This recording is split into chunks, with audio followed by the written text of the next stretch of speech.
Olá! Então, gente, eu havia feito alguns stories falando sobre a Segunda Guerra Mundial, que surgiu o interesse justamente depois do livro de Anne Frank, né, que é o diário dela durante a Segunda Guerra Mundial. Aí, então, comecei a falar sobre o início da guerra, algumas invasões, etc, etc. Só que aí os stories começou a apagar os primeiros, o Instagram começou a apagar os primeiros stories para os outros entrarem. Porque, na verdade, acabou ficando meio longo. Fui contando a disputa com a Inglaterra, o início de tudo, a guerra com a França, a disputa com a Inglaterra, depois com a Rússia. E tantos outros detalhes que ficaram muitos stories. O chato é que quem foi entrando depois não pegou o início de tudo. Eu acho que ficou com... assim, ficou sem sentido, ficou sem graça, não sei. Então eu achei melhor que as próximas partes fossem feitas em vídeo mesmo. E quem tem interesse assiste. Só peço que, se você achou legal, dá uma curtida, né? Pelo menos para mim saber que foi interessante, que eu não perdi o meu tempo. Aí o que acontece? Eu vou tentar fazer curto, tá? Que seria mais interessante se eu tivesse, não sei, num ambiente mais agradável, fazendo outras coisas para a parte da visualização chamar mais atenção do que ficar me ouvindo. Mas agora está tarde e eu estou sem tempo. E estou cansada e eu não tenho tempo de ficar organizando isso nem fazendo outras coisas. Então, hoje vai ser assim, tá? De outra vez, talvez eu veja uma forma mais interessante e tal de chamar a atenção de vocês, certo?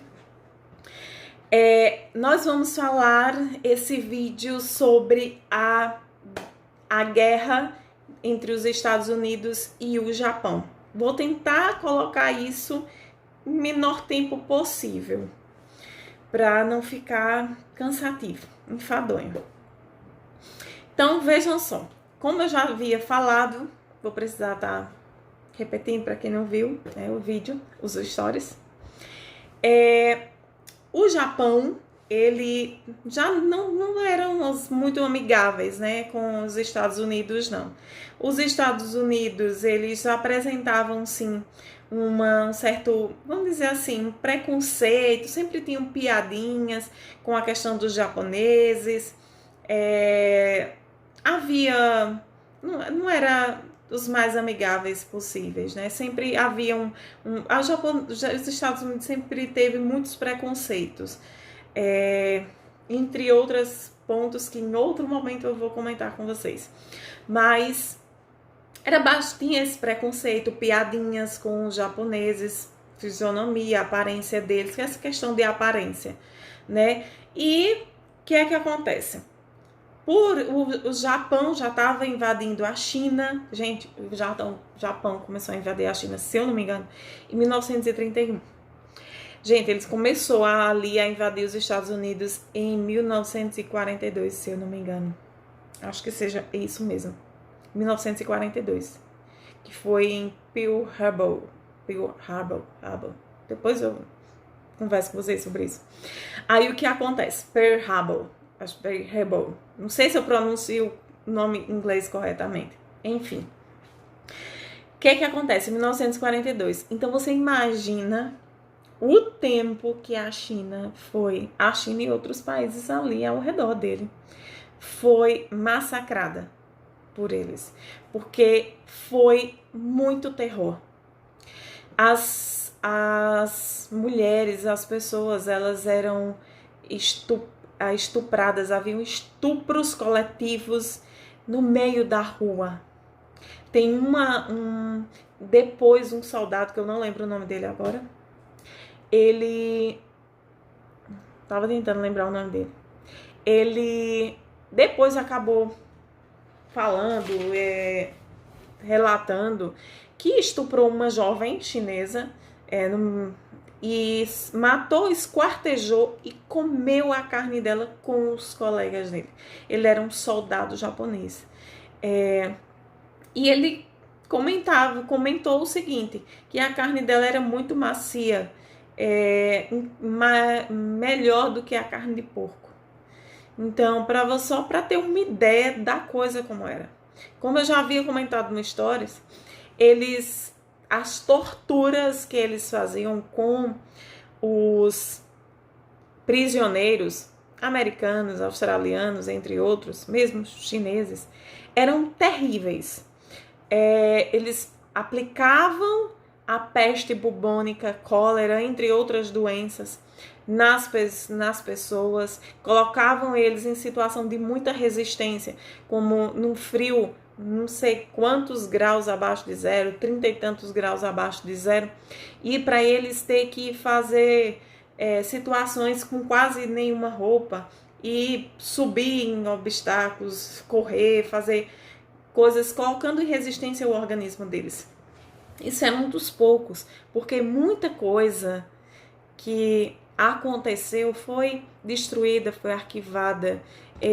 Uma das coisas que chocam bastante os historiadores é que eles não foram punidos. Os japoneses, quando acabou a guerra, nenhum foi punido, não houve punição para as barbaridades feitas. Houve as negociações entre eles, e para tentar acabar lá, amenizar vamos dizer assim, acabar com todos os horrores que tenham acontecido. Por que razão, não sei, não me pergunto, porque os historiadores também não sabem, mas eles não houve punição. Bom, o que é que acontece? Nisso, o Japão já estava com essas invasões, né, com a China, entre outros países lá, e os Estados Unidos cortou, não lembro bem a palavra, é como se não é fronteiras, porque eles não fazem fronteira, mas a ligação, as possibilidades, vamos dizer, de tráfico, para eles pegarem transportarem petróleo, e deixou eles praticamente sem conseguirem ter suprimentos alimentícios. E o que fez com que o Japão tentasse várias vezes fazer com que os Estados Unidos abrissem esse espaço para eles, e os Estados Unidos não abriram mão disso, o que enfureceu bastante o Japão, né? E o Japão já estava nessa organização, já estava nessas invasões, e decidiu que iria invadir os Estados Unidos e tomar o petróleo dos Estados Unidos. O que é que acontece? O presidente da época, o nome dele era Franklin, não sei se eu vou pronunciar corretamente, Franklin Roosevelt, acho que é isso. Desculpem os ingleses, os que entenderem do inglês. Mas é isso, Franklin Roosevelt, acho que é isso. Ele pegou os Estados Unidos, foi eleito por várias vezes nos Estados Unidos, se eu não me engano, 1929. Acho que é isso. 1929. E ele pegou o país numa situação bem difícil, mas ele é bastante firme e conseguiu melhorar muito o país, sabe? Deu avanços, tanto que foi reeleito várias vezes. E ele morreu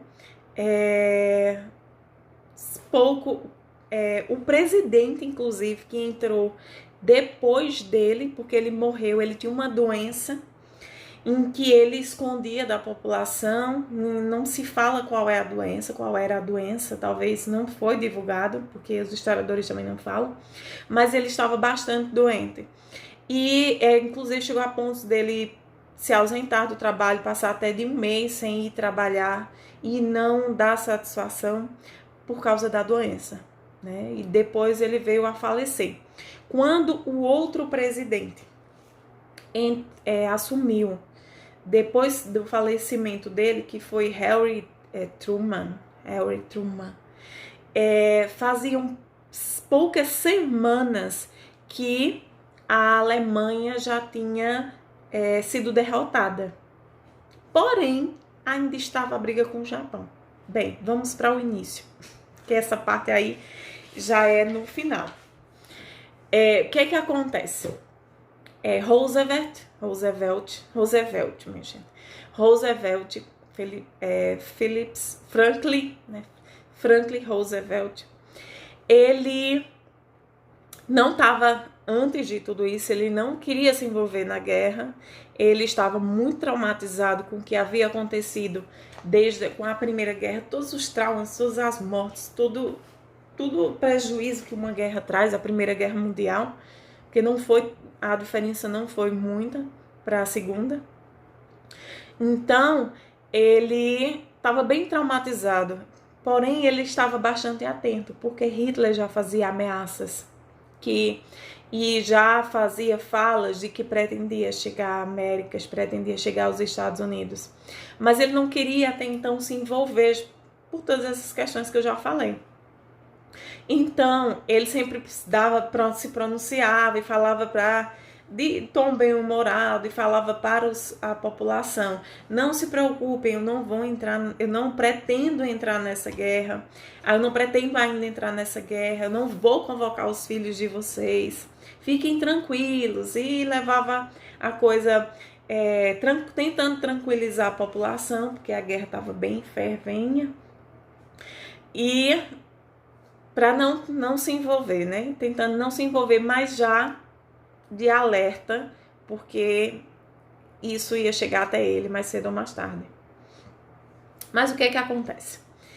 Quando houve essa situação aí com o Japão, então o Japão declarou que iria invadir os Estados Unidos.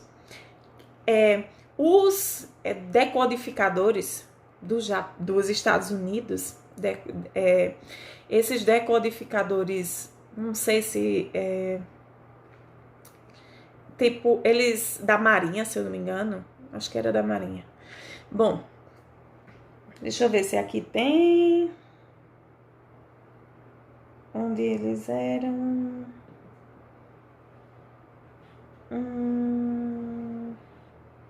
Da Marinha dos Estados Unidos. Então, os decodificadores da Marinha dos Estados Unidos, eles perceberam, decodificaram, né? Identificaram entre uma conversa de uma mensagem em que eles perceberam que os Estados Unidos, o Japão iria invadir Pearl Harbor, que era uma ilha do Haiti pertencente aos Estados Unidos.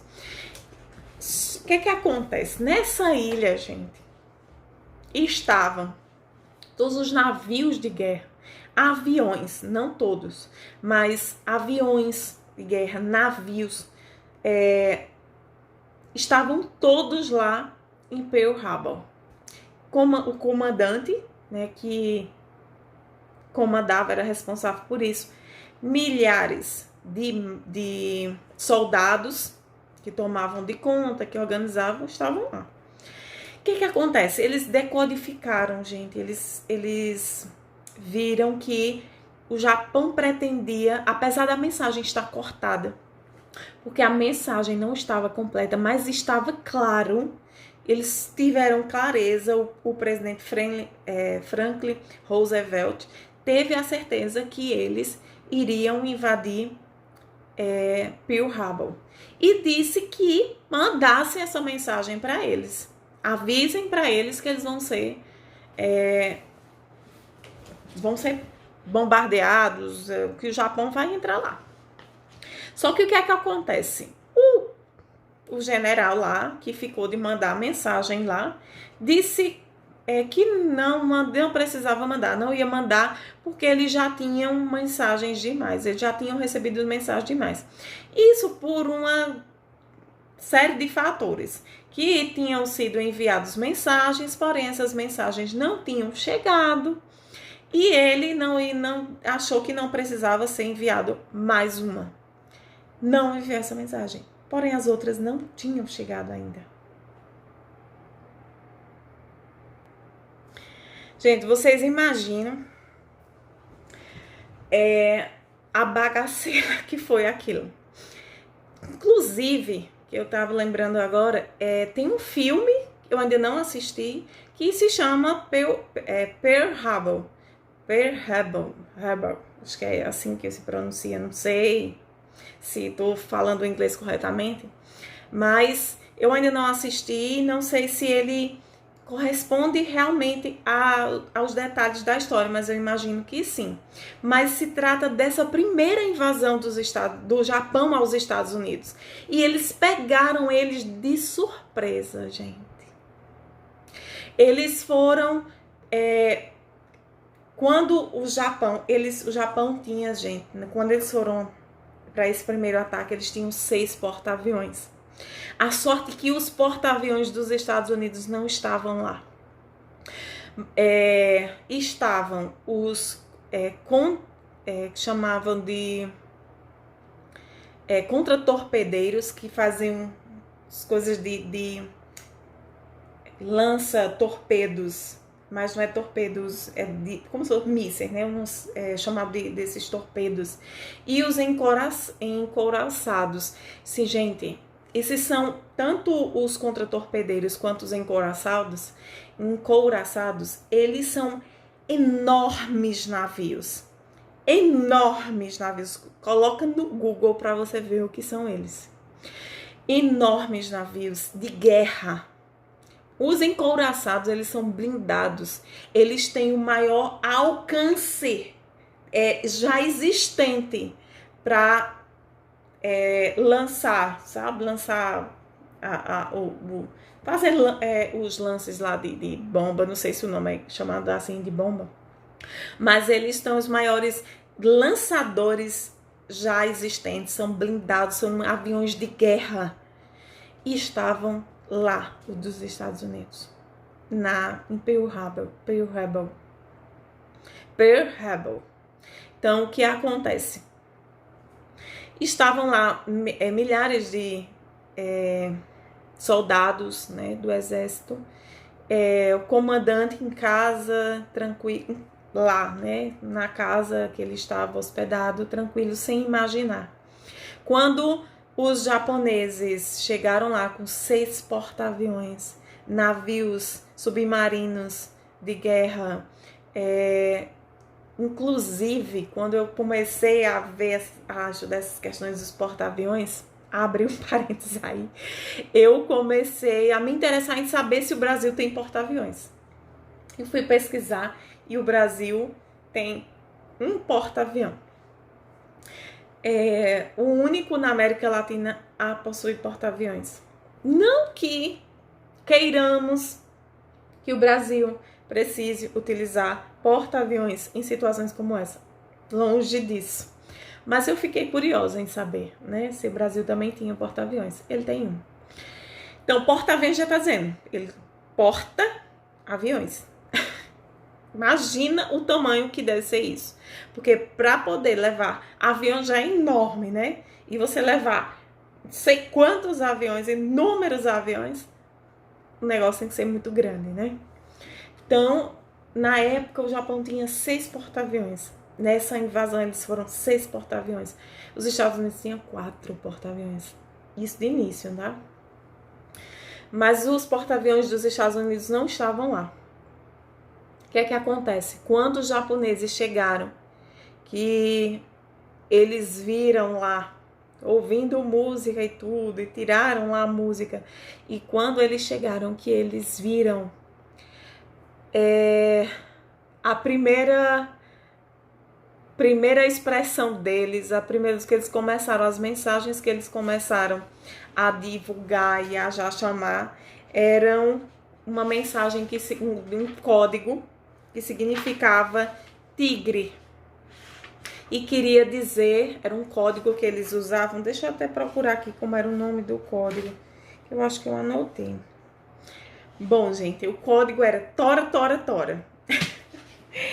E esse código, ele significava tigre, que quer dizer, que queria dizer que eles tinham sido pegues de surpresa. E realmente, que eles não estavam esperando. E eles começaram a destruir. A fumaça negra tomou de conta. Os soldados, quando eles começaram a explodir os navios, destruir todo aquele local, os soldados morriam queimados lá dentro. Foram milhares de soldados mortos. Pouquíssimos conseguiram sobreviver e com muitos ferimentos. Eles sentavam e nadavam, se jogavam dentro do mar, o mar já repleto ali de petróleo, né, de óleo, e completamente enlaçados e melados e tudo. Inclusive, se contam que até em ilhas próximas, outras ilhas próximas, moradores, pessoas se jogaram ao mar para tentar ajudar esses soldados, salvar, puxar esses soldados. Em ilhas se chegavam estilhaços das bombas, dos resultados das bombas. Mesmo assim, mesmo pegues de surpresa, gente, eles revidaram. Conta-se que tinha até era como se fosse assim, uns ministros militares que estavam organizando na hora. Eles perceberam que eles tinham sido pegues de surpresa, porque eles estavam organizando uma missa ao ar livre. E nesse momento tinha uns fuzis próximos, e esses soldados que estavam organizando o ambiente ao ar livre para essa missa correram, pegaram esses fuzis e ainda contra-atacaram. E ainda conseguiram destruir alguns aviões. Você tem ideia da quantidade de aviões? Eram 100 e tantos aviões destruídos. É coisa assim absurda, é coisa de filme que era real, que viu, que foi realidade. Então, o que acontece? Destruição total, fumaça negra por todos os lados, quase que 100% deles mortos, e tinham vários, acho que mais de 5.000 estavam por lá, porque entre mortos e feridos, acho que feridos foram 1.000 e tantos, e mortos foram quase 3.000, então foram muitos. Muita gente morta, queimada dentro dos navios e tudo destruído. Uma vitória para o Japão. Aí o que acontece? Quando eles fizeram toda essa destruição, eles acabaram com os navios. Ficaram 2 contra torpedeiros, esses enormes navios destruídos. 3 encouraçados. Gente, pesquisa o que é encouraçado. São aqueles grandes navios lindos, blindados, que tem maior alcance, né, já existente de lançadores.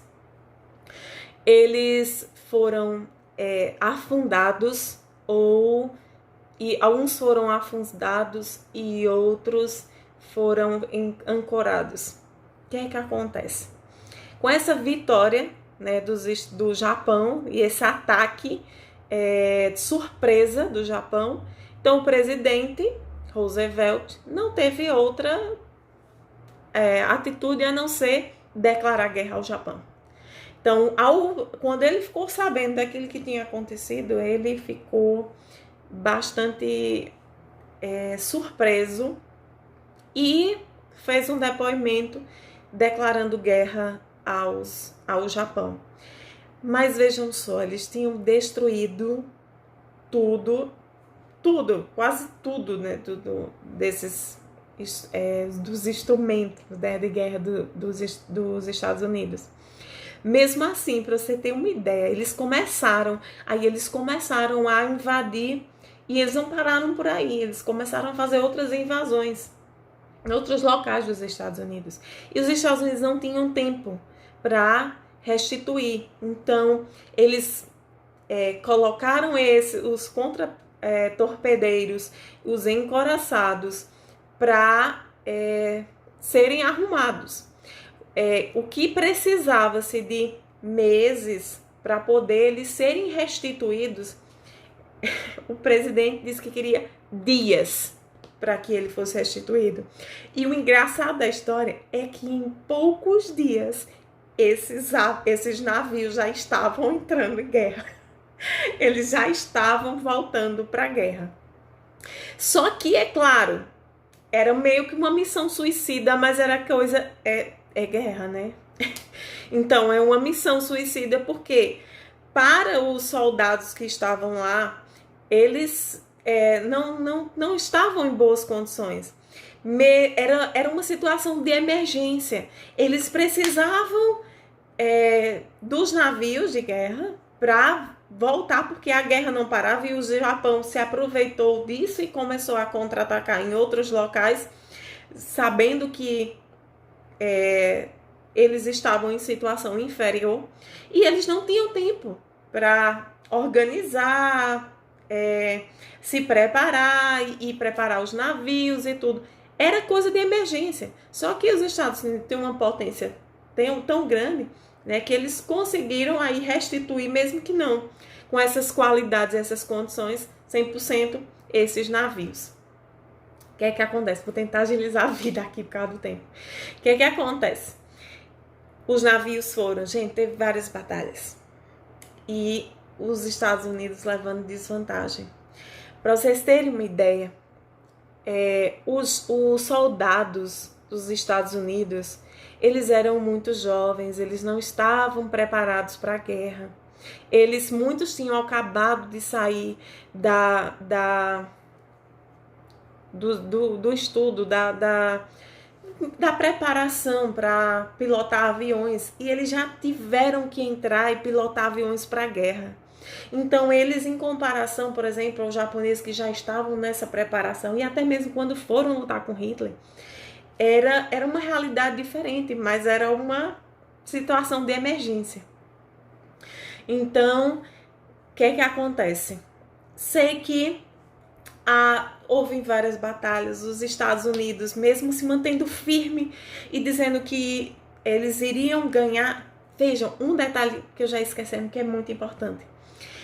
Por coincidência, porque eles não tinham ideia que as coisas iam se desenrolar dessa maneira, mas por coincidência, um dia antes do ataque a Pearl Harbor, a ilha de Pearl Harbor,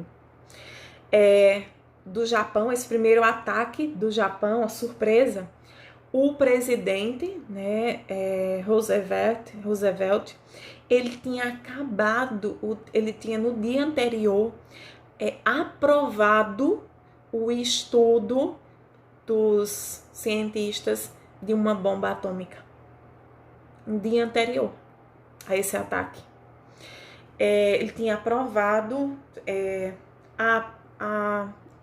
permitido, né, o estudo de substâncias, né, para a realização de uma bomba atômica. Então, o que acontece? Voltando. Então, houve vários ataques, porém, o ataque de Midway foi onde os Estados Unidos começou a ter vantagem. Gente, o Japão, eles estavam ganhando porque eles estavam em vantagem. Os Estados Unidos, eles estavam com muitas coisas destruídas.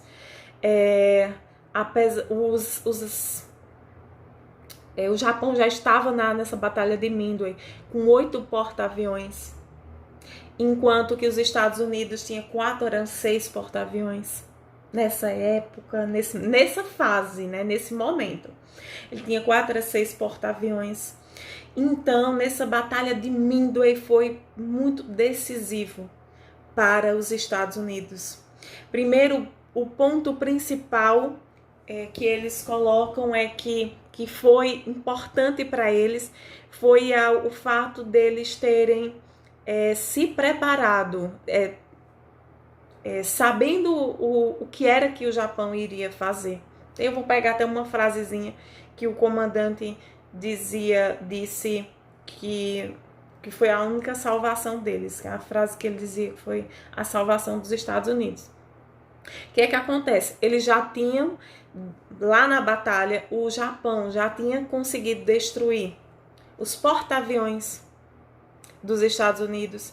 Já tinham destruído, que já não estavam em ótimas condições, os navios, né, de guerra, que eram os contra-torpedeiros, os encouraçados, e aí tem tantos nomes, tem outros nomes lá que eu não lembro de tudo, mas tinha destruído. E com meio que por um milagre, porque quando eles estavam, e nesse processo, quando o Japão estava levando vantagem dos Estados Unidos, Hitler já estava comemorando, porque ele já estava feliz da vida, porque os Estados Unidos estava fraco, estava enfraquecendo, porque estava com tudo destruído, o que iria facilitar para ele na invasão dele. Então ele já estava, quando ele ficava sabendo das informações, ele já fazia festa, porque significava caminho facilitado, né? Facilitava o caminho dele para quando ele fosse fazer a invasão dele aos Estados Unidos. Aí o que acontece? Nessa batalha de Midway, a ilha de Midway, ela foi muito importante, muito decisiva para os Estados Unidos. Porque quando eles estavam lá nesse processo, né, que quando eles começaram a atacar, que destruíram praticamente tudo, quase que tudo dos Estados Unidos, só restou submarinos dos Estados Unidos. Porém, o tempo estava muito nublado e os submarinos não conseguiam ver os aviões. Não conseguiam ver os aviões do Japão, então eles não conseguiam, por o tempo, não conseguiam contra-atacar, não tinha como eles contra-atacar. E os Estados Unidos levando desvantagem na questão. Só que o que aconteceu por um meio que, segundo os historiadores, meio como que um milagre, quando tudo parecia já acabado, já sem chance, sem condições, os japoneses passaram já meio que já certos, né, que tinham destruído tudo e que já estava tudo bem para eles. Então eles sobrevoaram, começaram a se deslocar para outro local e todos eles juntos se deslocaram. E nesse deslocamento foi quando o tempo se abriu e os submarinos dos Estados Unidos, que também entra a questão que eles tinham essas informações, conseguiram saber que eles iriam para aquele local, e os submarinos, quando o tempo abriu, eles conseguiram visualizá-los. Quando eles conseguiram visualizá-los, aí eles começaram a atacar os aviões dos Estados Unidos, ou do Japão. Nisso entra bom, tem um nomezinho, gente, eu não lembro. Salvergarra, sei lá, é outro nome.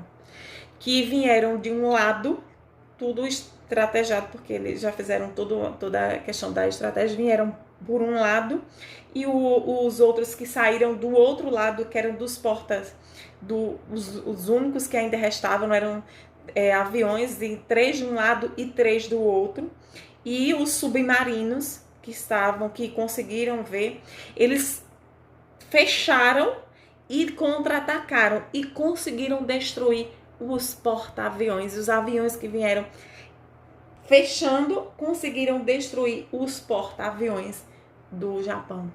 Gente, somente por essa situação mesmo, de como eles estão, meio que como um milagre, do tempo se abrir, deles terem essa informação que eles estavam sobrevoando e eles, sem imaginar que poderiam ser contra-atacados, estavam juntos.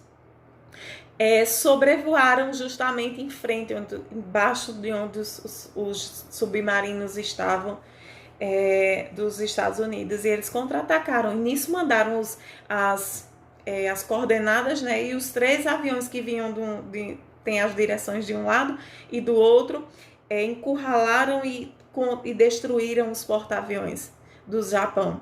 Foi quando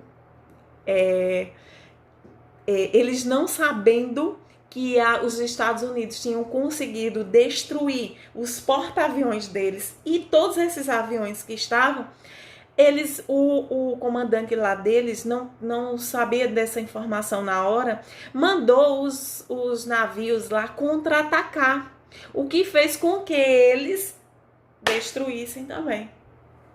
Bom, aí foi um momento muito chave, muito decisivo para os Estados Unidos. Gente, depois desse tempo, os Estados Unidos, a partir disso, eles organizaram todos os recursos que eles tinham do país e eles construíram 90 porta-aviões. Gente, aí o que acontece? Começou aí a decadência do Japão.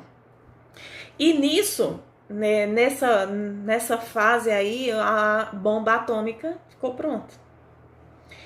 E o presidente Franklin Roosevelt, ele veio a falecer.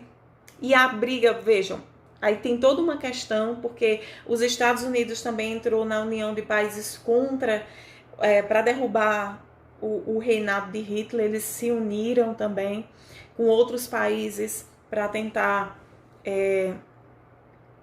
destruir o Império de Hitler. Mas que isso fica para uma outra história. Mas o que é que acontece? Mesmo depois ali da destruída de Hitler, o Japão ainda continuava resistindo.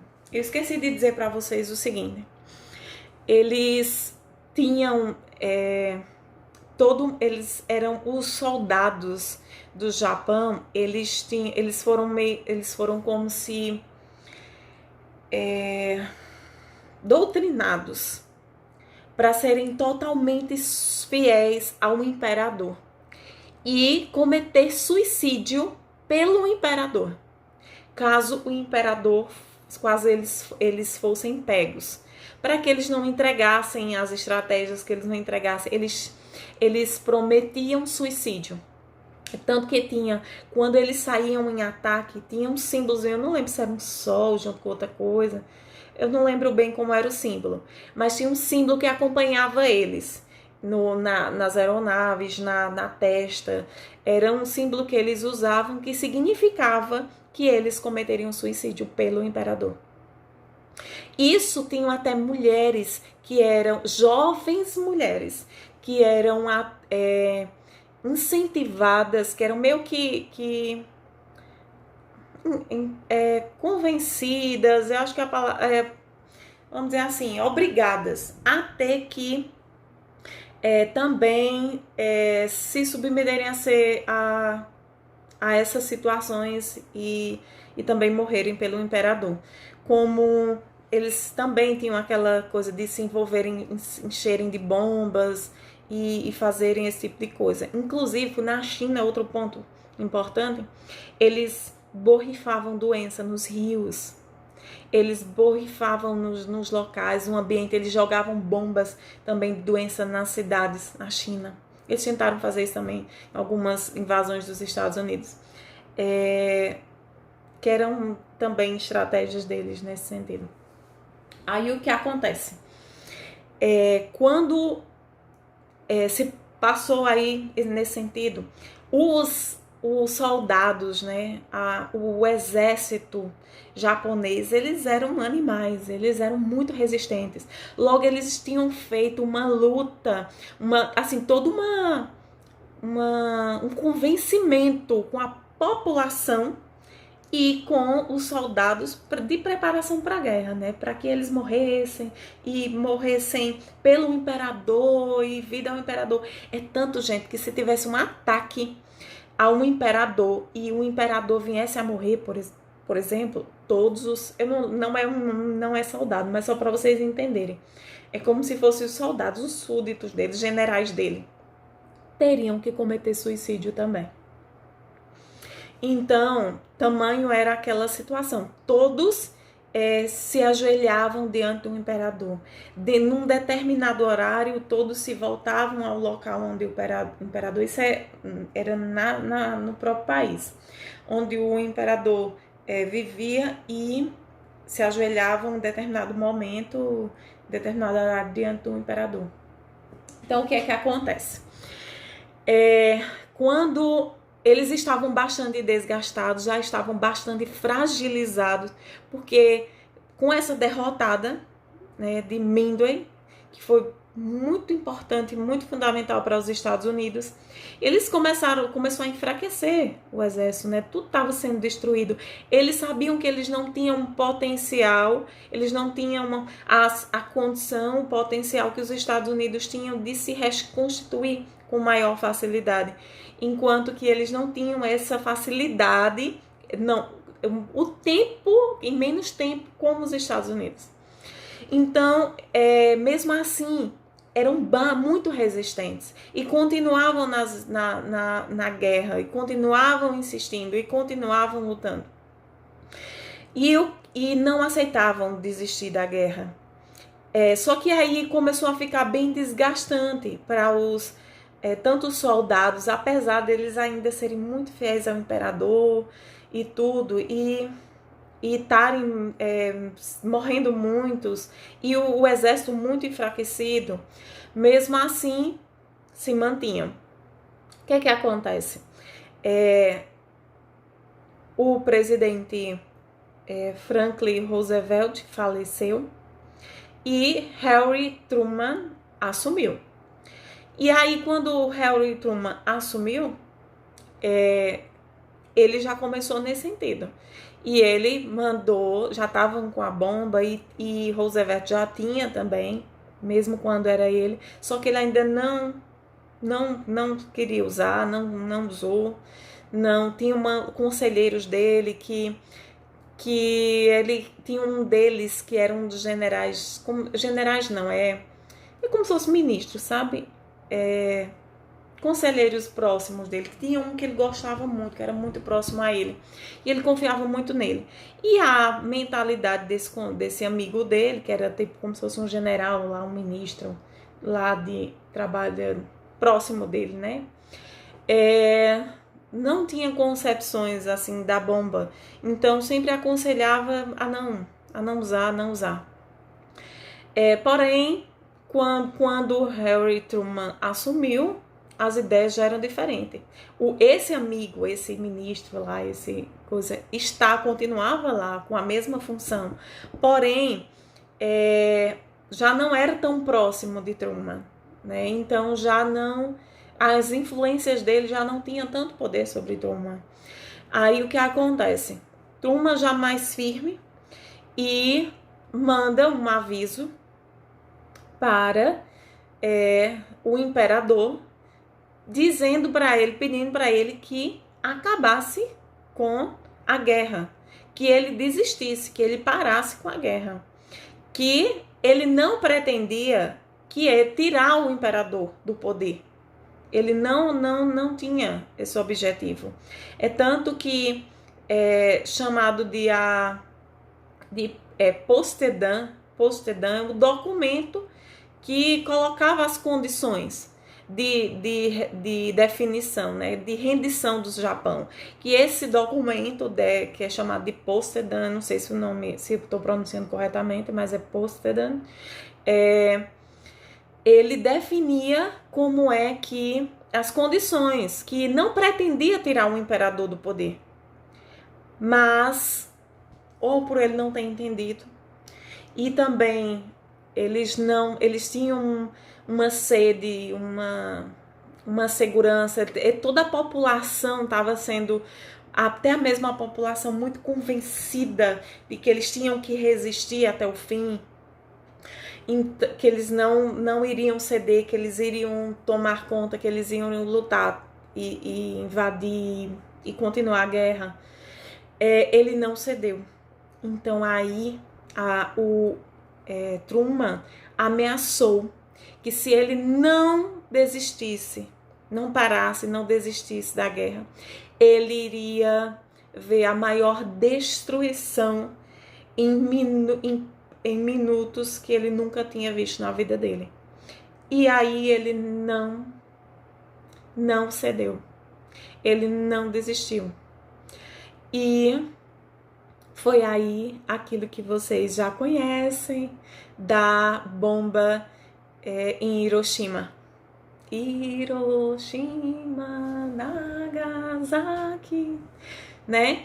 Então a primeira bomba foi em Hiroshima, que era uma das cidades, ela foi calculada porque era uma das cidades que menos foi atingida pela guerra. Então, em questão de segundos, 20 e tantas pessoas, não lembro a quantidade exatamente, foram mortas, né, com a primeira bomba de Hiroshima. Muitas morreram lá com o efeito da bomba, outras morreram depois por causa das doenças que foram adquiridas pela radiação e pelos ferimentos. Aí acabaram sendo mortas também. E outras sobreviveram. Teve muitas outras que conseguiram sobreviver. Pronto. Aviso, primeira bomba em Hiroshima. Aviso para o imperador, desista da guerra. As condições foram colocadas. Se você não desistir da guerra, não aceitar essas condições, a gente vai ser lançado a segunda bomba em Nagasaki. O imperador chamou lá seus generais, eu não sei o nome, gente, que eram 6. E fez uma votação lá com eles, conversou com eles. Eles disseram que não era para ele desistir da guerra, não. Que ele continuasse na guerra, que ele continuasse insistindo na guerra, porque fazia parte, que era isso, essa bomba que foi enviada era a mesma coisa das bombas que são enviadas em guerra. A única diferença é que essa traz o prejuízo de uma vez só, e as outras, as bombas, são jogadas e vai sendo destruídas conforme vai sendo lançadas as bombas. Então, que ele não cedesse, não, que ele insistisse. E ele não cedeu. Ele não desistiu da guerra, de continuar com a guerra. E aí veio a segunda bomba em Nagasaki, muito mais desastrosa do que a primeira. Muitos, inúmeros, milhares de pessoas morreram. Outros sobreviveram. O mesmo processo. A radiação foi muito maior. Então, vocês encontram até imagens e fotos do que foi aquilo no mundo, né? A explosão que aquilo causou no mundo. E todo esse desastre, quando ele recebeu a notícia, né, da segunda bomba e viu o desastre, ele reuniu novamente os conselheiros, os que trabalham junto com ele, esses 6, e fez uma votação de o que é que eles diziam agora após a segunda bomba. Se ele deveria continuar insistindo na guerra ou se ele deveria desistir. E a votação foi 3-3. 3 insistiram que fazia parte da guerra, que era assim mesmo e que deveria continuar. E outros 3 que não, que ele desistisse. Então, o voto dele é que iria tirar essa dúvida. E aí ele se ausentou, passou um tempo, uns dias, ou foi 2, acho que no máximo 3, eu não lembro, mas foram poucos dias, ausente, pensando. E ao voltar, ele declarou que rendição, queria desistir da guerra. Ele continuou como imperador, porque as negociações, as condições de Postedã não tiravam ele como imperador do Japão. As condições eram que os Estados Unidos, os cientistas, as pessoas dos Estados Unidos poderiam entrar no país e fazer estudos, entre outras coisas. Inclusive, os sobreviventes de Hiroshima e Nagasaki, eles, em depoimentos deles, eles falam que foi muito torturante e muito difícil para eles, porque os estudiosos, né, os cientistas, quando o Japão, depois das bombas, quando o Japão desistiu da guerra, foi quando acabou realmente a Segunda Guerra Mundial. Porque a Alemanha já tinha sido derrubada, mas o Japão ainda continuava. Então, quando houve isso, que o Japão desistiu, então tudo cessou. Mas o que é que acontece? Nessa negociação, né, de Postedã, eles permitiam, né, que os cientistas americanos fossem até o Japão e fizessem estudos e tinham algumas negociações entre eles.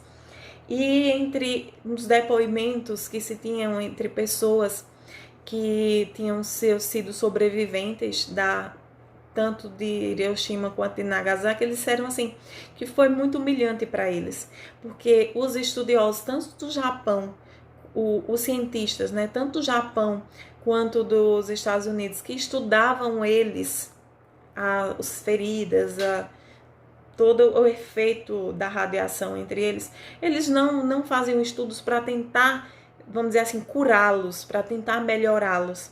Eles faziam, os estudos deles para ver quais foram os efeitos daquela bomba no organismo deles, como é que aquilo estava acontecendo dentro do organismo deles, como é que aquilo, as consequências daquilo, mas nessa perspectiva. Então eles se sentiram muito desassistidos, muito humilhados, vítimas de tudo aquilo, tanto dos Estados Unidos quanto do próprio Japão, que não se preocupou em cuidar deles. Então, gente, é isso que eu tenho para contar para vocês. E espero que, apesar de ser só eu aqui falando e às vezes parando, não sei, tenha sido interessante. Eu particularmente fiquei assim muito interessada, muito, não vou dizer fascinada, porque são histórias tristes, mas são histórias da vida real e que chamam a atenção da gente, de como as coisas aconteceram. E a gente vê como é que as guerras surgem, né? E percebe também o quanto é difícil para quem está administrando, está em certos poderes também em situações de guerra. Como é difícil você ter que tomar decisões e saber as decisões a que tomar. É muito difícil. Como também o preconceito, às vezes pequenas coisas podem surgir, coisas tão grandes, tão difíceis, tão desastrosas, não é mesmo? E a partir disso a gente entende e a gente sabe que uma terceira guerra mundial seriam de bombas atômicas, porque não é só os Estados Unidos quem tem bomba atômica agora. E então seria muito desastroso. Não queremos uma terceira guerra mundial para nós nem para nenhuma das gerações que virão, né? Então é isso. Vamos aprender um pouquinho sobre o que aconteceu antes para a gente se prevenir no hoje e no amanhã. Até mais. Se gostaram, gente, curte para me incentivar. É para me incentivar só. Curtam e Se tiverem interesse em conhecer, porque eu tenho outras coisas para contar sobre outros assuntos, mas vão ficar para outros vídeos quando eu for tendo tempo, certo? Para não tomar mais tempo ainda. Tchau, tchau. Até mais.